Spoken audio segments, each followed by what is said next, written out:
muestra oral, que es la radiografía lateral. Ciertamente para la adquisición de esta imagen radiográfica, como su nombre lo indica, lateral, es necesario lo que han observado en relación al equipo propiamente, en el cual utilizamos lo que conocemos como un cefalostato. O sea, el cefalostato del equipo panorámico cefalométrico es el que nos va a ayudar para adquirir este tipo de imagen. Cuando posicionamos al paciente, tenemos que tener en cuenta varios parámetros, principalmente el que nosotros conocemos como las ojivas o olivas, que tienen que estar colocados en el conducto auditivo externo de ambos lados, y un sujetador o un alineador que va en la sutura frontonasal, es decir, para poder colocar bien o poner en referencia lo que nosotros conocemos como el plano medio sagital, y también considerando lo que nosotros conocemos como el plano de Camper o el plano de oclusión. Entonces, nosotros tenemos que tener en cuenta varias consideraciones con relación a la posición del paciente. Ese que lleve. Ahora, ¿qué necesito también, aparte de la posición del paciente? Primero, evaluar si realmente hay algún tipo de alteración con relación a el tamaño del maxilar. Nosotros debemos de conocer los diferentes tipos de crecimiento con relación a lo que es una normodivergencia, una hiperdivergencia, que están relacionados con la clasificación esquelética, es decir, pacientes de clase 1, en las cuales existe una normoclusión, los pacientes de clase 2, en los cuales el maxilar superior está o los pacientes de clase 3, en la cual la mandíbula está más crecida que el maxilar superior. Estas distinciones las tenemos que conocer previamente a posicionar al paciente, porque de ello depende hacer un buen trazado cefalométrico. Asimismo, tenemos que saber cuál es la indicación de esta radiografía, así como una periapical, una Weiwing, una oclusal tienen sus indicaciones. Las radiografías laterales generalmente las utilizamos cuando trabajamos lo que conocemos como análisis cefalométrico. Vamos a ubicar en la parte de ortodoncia muchos puntos craniométricos, se llama, y a partir de ellos, a través de un software digital o a través de un trazado manual, podemos hacer lo que se llaman los análisis cefalométricos. Entonces, para ello es necesario este tipo de radiografías. Y también tienen que estar calibradas. Decimos siempre que las radiografías laterales o todas las radiografías tienen un grado de distorsión. La forma de controlar esa distorsión en la radiografía lateral es a través de una calibración, que usualmente se hace cuando se instala el equipo para determinar lo que se llama la distancia foco-placa. La distancia del tubo de los rayos X con relación a la placa es importante para equilibrar sobre todo lo que conocemos como medidas longitudinales. Entonces, en la parte, si ustedes ven su radiografía lateral, en la parte anterior existe una regla. Esta regla tiene líneas expresadas en milímetros. Si la calibración es buena, es decir, si la calibración corresponde igual al de una regla, entonces podemos decir que hay una calibración estándar 1:1. Pero si la regla mide más en términos numéricos que un valor preestablecido que también se considera normal, entonces ahí hay una distorsión. Entonces las distorsiones en los rayos X son importantes para determinar el proceso de medición. ¿Hay variables? Sí. ¿Cuándo no hay variables? Cuando son medidas angulares.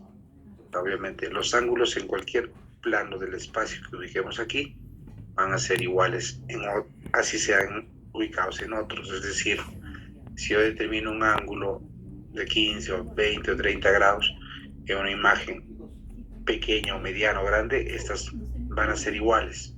Entonces, las medidas angulares no cambian, pero las lineales pueden tener distorsión si no existe una buena calibración.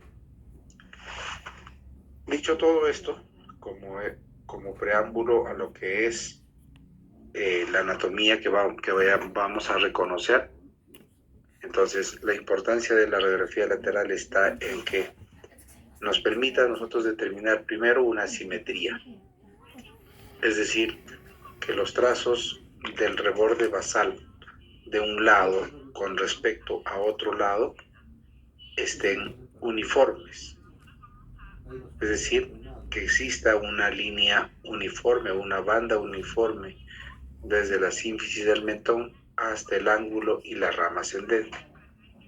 Eso significa que yo estoy superponiendo dos estructuras iguales de un lado con respecto al otro, es decir, el lado derecho con respecto al lado izquierdo de la mandíbula.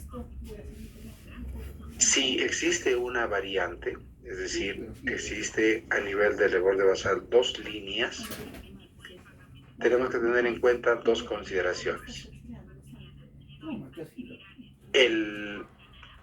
Significa esto de que una mandíbula puede ser más grande que la otra, es decir, un lado haber crecido más que el otro. ¿Qué significa esto? Que tenemos que evaluar clínicamente al paciente para ver si hay o no una asimetría facial. Y esta la tenemos que corroborar con una radiografía frontal.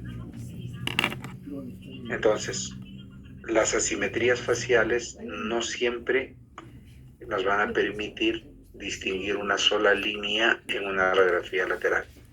Pueden distinguirse dos líneas a nivel de todo el contorno inferior. O puede ser también que el paciente, al momento de la adquisición de la imagen, haya inclinado la cabeza hacia un lado. Si fuese así, yo voy a tener en consideración volver a repetir la toma radiográfica, porque esa distorsión obedece a un mal posicionamiento. Dependerá entonces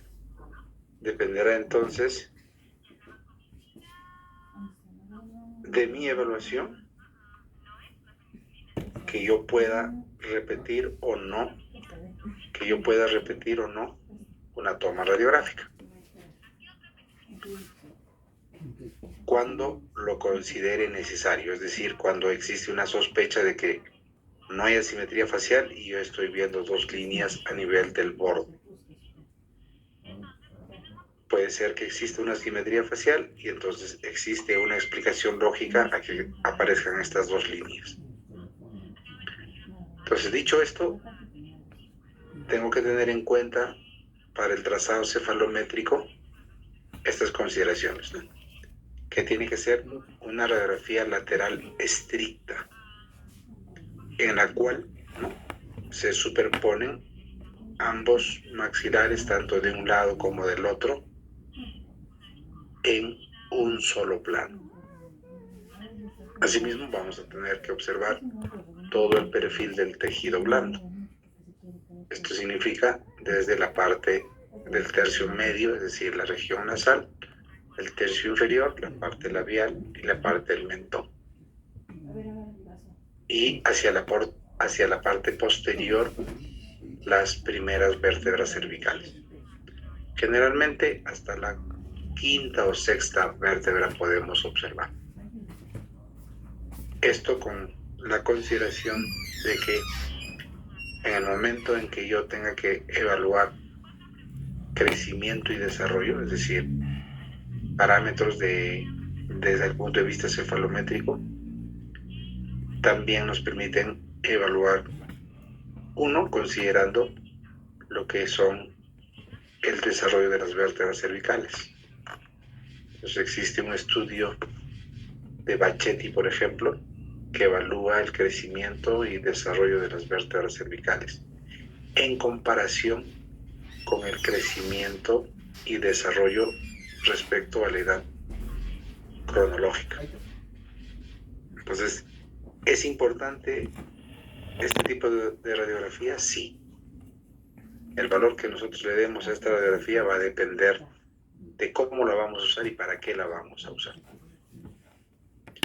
Muy bien, entonces toca ahora reconocer las estructuras anatómicas en este tipo de radiografías. Para ello también tenemos que dividir. Y de hecho, ¿cómo hacemos el estudio craneofacial, o sea, del macizo facial? Dividiendo en 3 tercios. El tercio superior, el tercio medio y el tercio inferior. Entonces, hacia la parte superior, es decir, considerando la cobertura que tiene esta radiografía lateral, porque no sale todo el cráneo, salvo que sea en una frontal. En una frontal sí vamos a ver el cráneo completo, pero aquí más o menos el 70-80%. Entonces, considerando eso, en el tercio superior vamos a ir viendo qué estructuras yo voy a ir reconociendo. Esta que es prominente, esta que es fácil de reconocer, hacia la parte anterior lateral, lo que se llama el hueso frontal. El hueso frontal. Repito siempre lo que muchas veces y reiteradas veces hemos ido comentando: la formación de la imagen con respecto a estructuras óseas curvas, laminares, longitudinales, líneas rectas y etc. Gran parte de las imágenes que nosotros observamos tienen lo que estamos señalando, es decir, áreas, bandas, sombras, radiopacas, radiolúcidas y mixtas. Tratándose de una estructura ósea, generalmente la vamos a ver radiopaca, es decir, el hueso frontal. Más inferior a esta está lo que se llama una estructura vacía, decimos que es parte del complejo grande que se llaman los senos paranasales. Entonces, los senos paranasales en su conjunto representan estructuras que filtran, calientan, humedecen el aire que nosotros respiramos. Los senos paranasales son muchos. Cada una de las estructuras óseas tiene un contenido de hueso propiamente radiopaco, pero también tiene hueso medular y tiene las cavidades neumáticas, es decir, los llamados senos paranasales. Entonces, por debajo del hueso frontal vamos a encontrar lo que se llama el seno frontal. El seno frontal, que ciertamente tienen comunicación con todo el resto de los senos paranasales. Llámese seno etmoidal, seno mastoidal, seno maxilar, ¿no? Entonces, todas estas estructuras se comunican entre sí.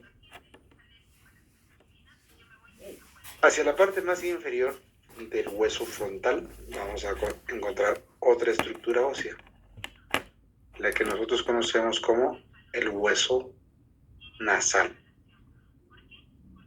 Entonces, hacia la parte más anterior está lo que se llama el hueso nasal. Estas dos líneas radiopacas o esta área radiopaca grande corresponde a el posicionador de la película. Es decir, cuando nosotros colocamos al paciente le ponemos esa regla milimetrada y sujetamos con esto en equilibrio con las olivas que están introducidas en los conductos auditivos, y con eso guardamos un posicionamiento adecuado con relación a los planos, es decir, al plano medio sagital y también al plano de oclusión. Entonces, este es un posicionador. Parte del posicionador que tiene la regla, ¿no? La regla de calibración. Entonces, hueso frontal, seno frontal, hueso nasal. Obviamente, la unión del hueso frontal con respecto al hueso nasal correspondería ¿a qué? A la sutura frontonasal, que también es un punto muy importante en los trazados cefalométricos porque representa el punto N, ¿no? El punto N, que es la unión o la sutura frontonasal. Más hacia la zona posterior, es decir, hacia la zona de atrás, vamos a ir reconociendo otras estructuras. Por ejemplo, en la panorámica ubicamos una zona también radiolúcida, bien delimitada, que correspondía a la región orbitaria. En la parte lateral, en la radiografía lateral, podemos encontrar dos cosas: la parte del techo y también la parte del reborde orbital. Entonces, encontramos aquí estas líneas radiopacas que representan al techo de la órbita propiamente. Hacia la parte más inferior, lo que vendría a ser todo el reborde externo de la órbita. Esta zona corresponde a la región orbitaria, ¿no? La región orbitaria, donde está alojado ¿qué? Toda la porción ocular. Entonces, el techo de la órbita, el reborde externo. Hacia la parte más posterior, es decir, hacia la parte ya posterior a esta zona, un hueso que nosotros conocemos y lo que es fácil de localizar, el esfenoides. Y cuando estudiamos el esfenoides, nosotros analizamos lo que son las alas mayores del esfenoides, el cuerpo, las alas menores del esfenoides. Proyectada en la lateral, vamos a ver parte de las alas mayores del esfenoides. Y ciertamente, ¿no? ¿Con relación a qué? A lo que también conocemos como el seno esfenoidal. Hacia la parte más inferior de esta, algo que no es muy complicado ni muy difícil de reconocer, es decir, lo que representa casi un corazón. Y conocemos nosotros como lo que es el seno maxilar. Todo lo que representa en sí una cavidad bien delimitada, un área radiolúcida, que vamos a conocer como el seno maxilar. ¿Por debajo de dónde? Por debajo de la región orbitaria. Igual en las radiografías panorámicas también podíamos ubicar el seno maxilar y sobre esta todo lo que es la región orbitaria, ¿no? Entonces el borde externo de la órbita, por debajo de esta, lo que viene a ser el seno maxilar. Parte anterior, parte superior, parte posterior, parte inferior, que vendría a ser el piso del seno maxilar. Posterior a esta, lo que ya habíamos estado señalando, parte de las alas mayores del hueso senoides, y más inferior a esta, igual, otra cavidad neumática, otra parte de los senos paranasales, que conocemos como el seno esfenoidal.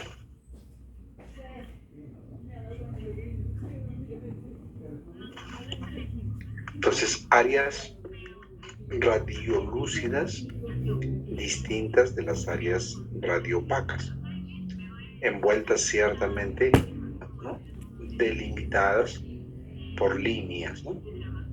¿Qué cosa es una línea? Algo que delimita o separa. ¿Qué cosa es un área? Un espacio propiamente. De la parte más lateral, sobre el seno maxilar, parte también de lo que es el hueso etmoides. Igual, es un área radiolúcida, es decir, parte también de lo que son los senos paranasales, así como el seno frontal, el seno esfenoidal, el seno maxilar. El hueso etmoides también tiene lo que nosotros conocemos como las celdillas etmoidales. Y todas estas áreas van a estar intercomunicadas, ¿no?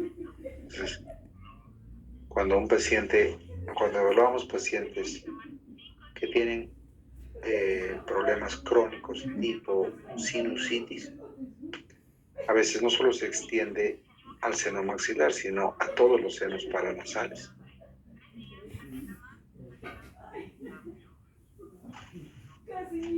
¿Y qué vamos a encontrar en ellos? Vamos a encontrar en ellos que estos están ocupados, es decir, con contenido mucopurulento en algunos casos, y en otros podría ser seroso, en algunos simplemente cavidades vacías. Entonces por aquí el seno maxilar, las celdillas etmoidales y el seno esfenoidal.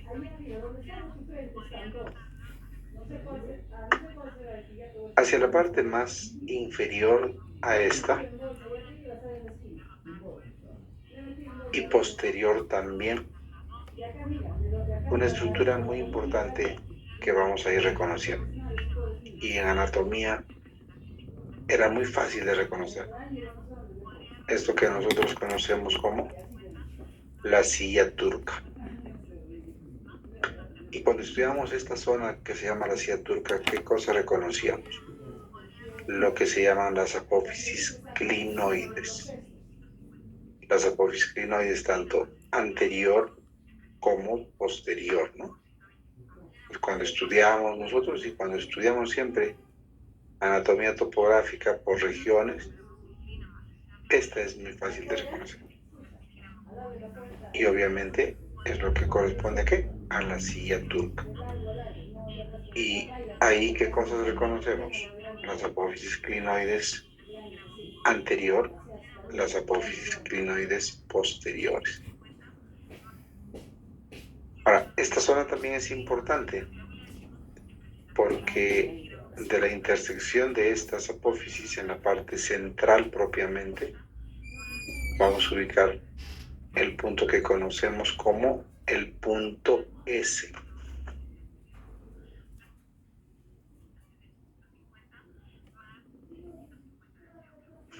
Hablábamos también del punto N con relación a la sutura frontonasal. Entonces, de la correlación que se hace entre el punto S, el punto N y el punto A y el punto B, que están relacionados al maxilar superior y al maxilar inferior, podemos determinar lo que se llaman los patrones esqueletales de crecimiento, ¿no? Con relación a sus medidas angulares. Pero bueno, no vamos a confundirlos, nos interesa ahora conocer la anatomía. Y que vamos a encontrar dentro de, que vamos a ubicar, como decimos dentro de la ciudad turca, el punto S. Anda, no te has venido yo, pero aquí ya te estabas viniendo. Ya, no hay problema, finita, me avisas. Chao, mamá. Si observamos bien, vamos a encontrar también esta área radiopaca con líneas verticales. Hay que tener mucho cuidado de no confundir con una zona anatómica, porque esto representa el posicionador en los cuales están inmersos las olivas que van a estar introducidas en el conducto auditivo externo. Entonces, si observamos bien aquí a esta zona, vamos a encontrar un diámetro de línea radiopaca, bien delimitada, un área interna propiamente radiopaca y dos líneas verticales. Repito que esto no corresponde a ninguna estructura anatómica, sino corresponde a parte de ¿qué? Del posicionador.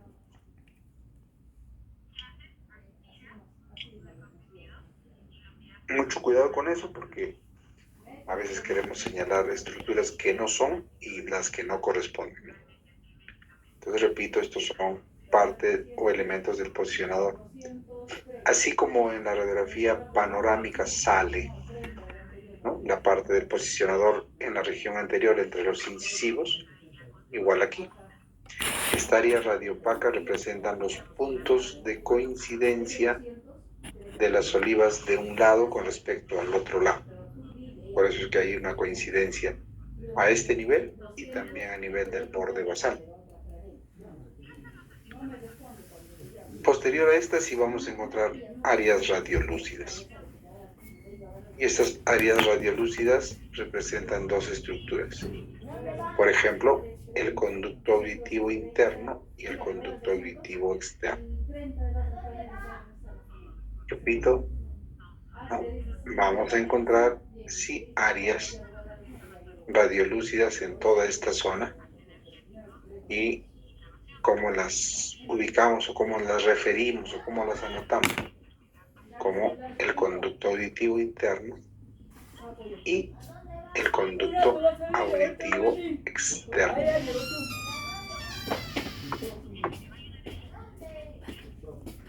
Posterior a estas, hacia la parte más posterior, parte de lo que es el hueso mastoides.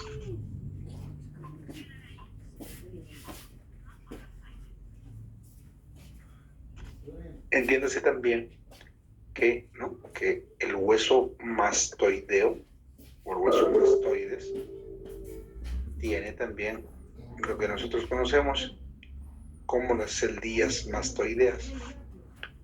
Así como encontramos en el hueso etmoides las celdillas etmoidales, aquí también vamos a encontrar lo que se llaman las celdillas mastoideas. Siguiendo hacia la parte más posterior a estas, en otra zona, vamos a ubicar ya parte de lo que viene a ser la columna. Pero hacia la parte anterior, en este tercio medio inferior, o tercio medio propiamente, lo que habíamos reconocido también en la radiografía panorámica, o sea que se veía como una perita invertida. Y se conoce como ¿qué? Como la fosa pterigomaxilar. ¿Que corresponde a dónde? Que corresponde al maxilar superior. Superior a las raíces de las molares, ¿no? Estamos encontrando esta zona que se llama la fosa pterigomaxilar. Ciertamente nos corresponde a nosotros citar bien el hecho de que esta estructura representa parte del hueso maxilar. Hacia la parte más posterior ya, con relación al maxilar inferior, es decir, en el tercio ya medio inferior, vamos a encontrar parte de lo que es la columna, ¿no? La columna vertebral, y también lo que ya habíamos estado señalando, ¿no? O sea, aquí la silla turca, aquí el conducto auditivo interno, el conducto auditivo externo.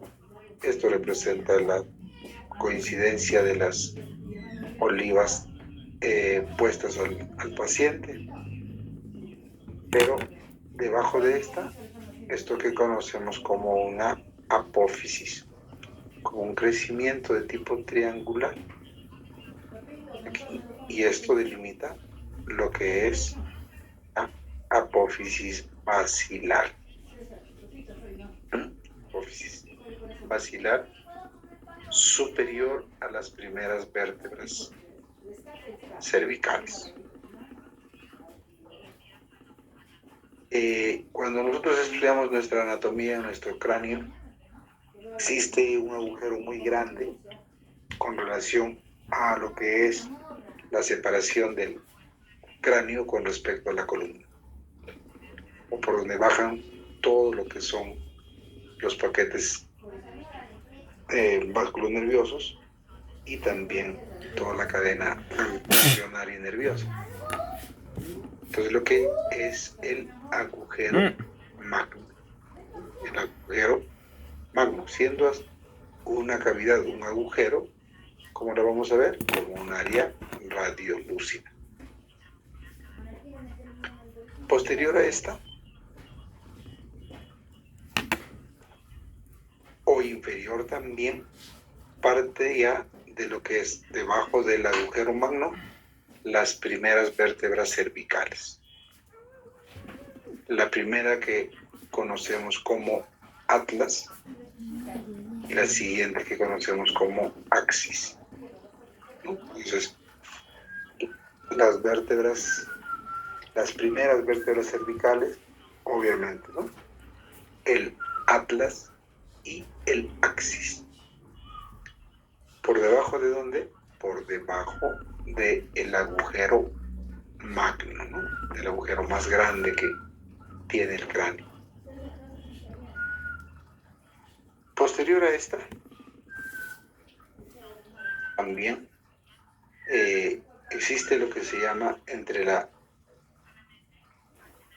primera vértebra y segunda vértebra, esto que conocemos como la apófisis odontoides. Existe un tipo de trazado cefalométrico, como decíamos, que considera el estado de desarrollo de las vértebras cervicales. Y aquí importa mucho la forma en la que van osificándose y también las formas de cómo están separadas y distribuidas a lo largo de ¿dónde? De toda la columna vertebral. Entonces, entre el atlas y el axis vamos a encontrar esto que se llama la apófisis odontoides.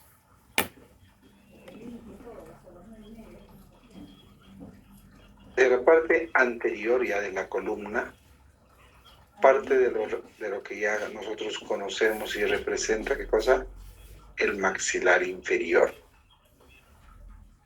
Ciertamente ya está de más citar lo que es el maxilar inferior, la rama ascendente, la superficie condilar, la escotadura sigmoidea, la apófisis coronoides, ¿no? La línea oblicua externa. Eso ya es conocido, es simplemente un recordatorio a lo que nosotros ya reconocemos fácilmente en una radiografía panorámica. Pero habíamos hablado también de las zonas que corresponden a las vías aéreas, es decir, parte del área completamente radiolúcida proyectada sobre la rama y parte del ángulo de la mandíbula, las vías aéreas. Y estas las delimitamos, ¿no?, también como dos zonas: el área que corresponde a la orofaringe y el área que corresponde a la nasofaringe. La nasofaringe hacia la parte de la región nasal y la orofaringe con relación a la cavidad oral. Por debajo de estas, un área, una silueta aquí, de lo que representaría, ¿qué cosa? El paladar blando. Parte muy distinta. Una cosa es proyectar una cavidad y otra cosa es proyectar un área determinada. En estas situaciones estamos nosotros evaluando esto que se llama parte del tejido duro, y es el también paladar blando. Superior a esta, lo que ya habíamos señalado, un área correspondiente a las vías aéreas que conocemos como la nasofaringe, parte de la región nasal y la faringe. Y inferior a esta, la otra parte que correspondería a la orofaringe. Pues por un lado tenemos esto que es la nasofaringe, por debajo la parte que corresponde a la orofaringe. ¿Proyectadas dónde? Proyectadas sobre la rama del maxilar inferior. Siguiendo este orden de ideas, es decir, con relación ya al tercio inferior, ¿qué más? Voy a ir reconociendo en la radiografía lateral, me toca hacia la parte del tercio medio. Igual como señalábamos en la panorámica, en la lateral es posible reconocer dos puntos con relación a la región nasal propiamente, lo que se conoce como la espina nasal anterior. Proyectando una línea vertical de esta hacia la parte más posterior, vamos a ubicar lo que se llama la espina nasal posterior. Igual, son dos puntos craniométricos de importancia en lo que es los trazados cefalométricos: espina nasal anterior, espina nasal posterior. De la parte más inferior, esta que corresponde a lo que es el mentón, propiamente la sínfisis mentoniana o la sínfisis mandibular. Es un área bien delimitada en la zona más inferior aplicada a los dientes, ¿no?, con relación a lo que viene a ser la sínfisis mandibular.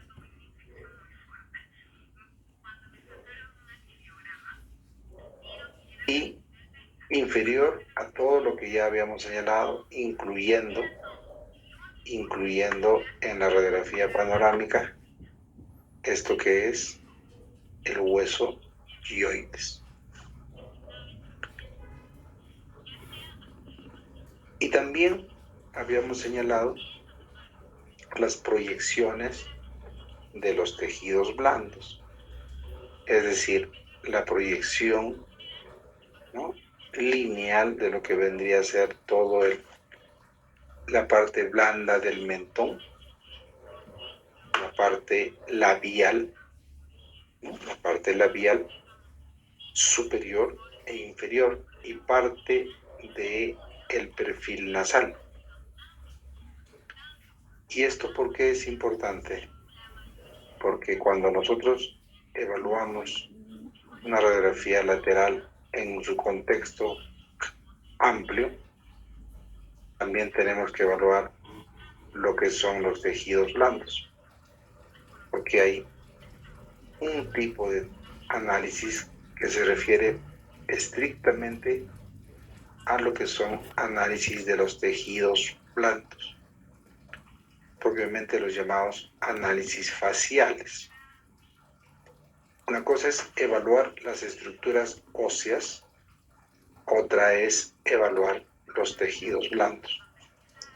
Entonces, ciertamente las proyecciones de estas estructuras blandas no deben ser forzadas. ¿Qué queremos decir con esto? De que al paciente, cuando nosotros ubicamos en el equipo, en el cefalostato propiamente, tenemos que decirle que cierre la boca como normalmente cierra. Pueden pasar varias situaciones, que el paciente no nos hace caso y no hay una buena relación dentaria. Es decir, el paciente está con la boca abierta. De por sí esto va a delimitar mucho el trazado cefalométrico. O existe una posición muy forzada en la que el paciente está juntando demasiado los labios.